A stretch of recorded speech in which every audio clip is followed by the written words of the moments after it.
يا بن صيان الله يبيض وجهك شيخ عبد العزيز. رحلة ممتعة، كان بودنا صراحة من القلب أن الرحلة تمت على أن نفرح بخبر عتق الحلافي، لكن عاد هذا اللي شاء الله، لا أنا ولا أنتم ولا أي أحد يقدر يرد على ما قال قضاء الله وقدره، وإن شاء الله أنه راح يطلع بالقريب العاجل. أنا عندي 4 بطاقات شكر، 4 بطاقات شكر وتقدير وشهادات شكر وتقدير من وادي شرى اللي احنا الحين واقفين عنده ورانا، اللي هو بالباحة.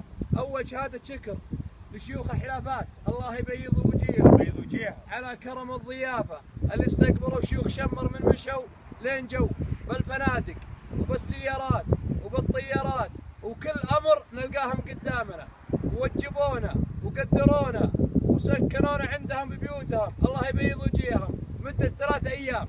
وثاني شهادة شكر أتقدم بها إلى الدكتور حامد بن مالح الأسلمي، نائب وكيل أمير الباحة، الله يبيض وجهه. ابن مالح ما قصر، كرمنا البارح كرامة تقود وجهه، وعرفنا على مشايخ الجنوب.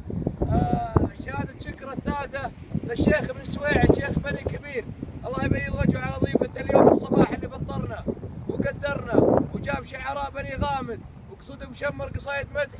وإذا كان عندي كلمة، إذا كان حايل فيها حاتم واحد، الباحة فيها 60 حاتم. ما شاء الله ما شاء الله. يا سالم.